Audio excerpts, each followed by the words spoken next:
എൻ്റെ എല്ലാ കൂട്ടുകാർക്കും മറ്റൊരു പുതിയ വീഡിയോയിലേക്ക് സ്വാഗതം. ഇന്നിവിടെ തയ്യാറാക്കാൻ പോകുന്നത് തെരച്ചിക്കറിയാണ്.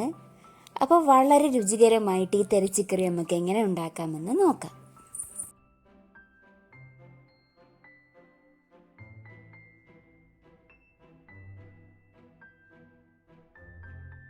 തെരച്ചിക്കറി വെക്കുന്നതിന് വേണ്ടി ഇവിടെ ചെറിയ ക്വാണ്ടിറ്റി തെരച്ചി എടുത്തിട്ടുണ്ട്. ഇതുപോലെ വൃത്തിയാക്കി എടുക്കണം. ഇനി ഇതെങ്ങനെ തയ്യാറാക്കുന്നു എന്ന് നോക്കാം. ഒരു ചീനച്ചട്ടി ചൂടാകുമ്പോഴേക്കും അതിലേക്ക് വെളിച്ചെണ്ണ ഒഴിച്ചതിന് ശേഷം വെളുത്തുള്ളി, ചെറിയ ഉള്ളി, കുരുമുളക് എന്നിവയിട്ട് മൂപ്പിച്ചെടുക്കണം.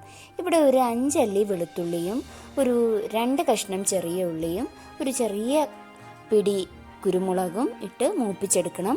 അതിലേക്ക് നമ്മളെ മീനിൻ്റെ ക്വാണ്ടിറ്റിക്ക് അനുസരിച്ച് പുളി ചേർക്കുക. ഒരു ചെറിയ കഷ്ണം പുളിയും അതിനനുസരിച്ച് ഒരു പിടി തേങ്ങയും ഇട്ട് ചെറുതീയിലിട്ടൊന്ന് നല്ലതുപോലെ മൂപ്പിച്ചെടുക്കണം.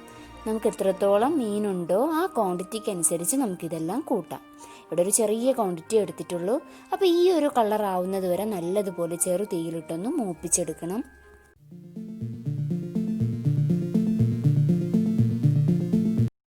തേങ്ങയ്ക്ക് നല്ലതുപോലെ ഒന്ന് മൂത്ത് വരുമ്പോഴേക്കും ഇതിലേക്ക് നമുക്ക് 2 ടീസ്പൂൺ മുളക് പൊടിയും 2 ടീസ്പൂൺ മല്ലിപ്പൊടിയും ചേർത്ത് കൊടുക്കാം. 1/4 ടീസ്പൂൺ മഞ്ഞൾപ്പൊടിയും ചേർത്ത് ഇതിൻ്റെ പച്ചമണമൊക്കെ ഒന്ന് മാറുന്നത് വരെ ചെറുതീയിലിട്ട് നല്ലതുപോലെ ഒന്ന് ഇളക്കി കൊടുക്കണം.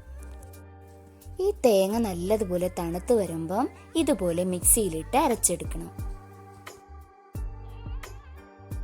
നമ്മൾ ക്ലീൻ ചെയ്ത് വെച്ചേക്കുന്ന തെരച്ചി കഷ്ണങ്ങളിലേക്ക് ഒരു തക്കാളി, ഒരു 8 ചെറിയ ഉള്ളി, 2 പച്ചമുളക് എന്നിവ കഷ്ണങ്ങളായിട്ട് അരിഞ്ഞ് ചേർക്കണം. നമുക്ക് ക്വാണ്ടിറ്റി കൂടുമ്പോൾ അതിനനുസരിച്ച് ചേർക്കാം. ഇനി ആ അരപ്പും ആ കഷ്ണങ്ങളും തെരച്ചി മീനും എല്ലാം കൂടി മിക്സ് ചെയ്ത് ആവശ്യത്തിന് വെള്ളമൊക്കെ ചേർത്ത് ഉപ്പൊക്കെ ഇട്ടതിന് ശേഷം നമുക്കിത് തിളപ്പിക്കാൻ വയ്ക്കാം. അതിലേക്ക് ആവശ്യത്തിന് കറിവേപ്പിലയും ചേർത്ത് കൊടുക്കാം. ഇനി കുറച്ച് നേരം തെരച്ച് അടച്ചു വെച്ചൊന്ന് വേവിക്കണം. അപ്പം നല്ലോണം തിളച്ച് വരുമ്പോഴേക്കും നമുക്ക് ഉപ്പും എരിവുമൊക്കെ നോക്കി അതിനനുസരിച്ച് ചേർത്ത് കൊടുക്കാം. അങ്ങനെ വളരെ പെട്ടെന്ന് രുചികരമായ തെരച്ചിക്കറി ഇവിടെ റെഡിയായിരിക്കുകയാണ്. ഇതെല്ലാവരും ട്രൈ ചെയ്ത് നോക്കണം. അടിപൊളി ടേസ്റ്റാണ്.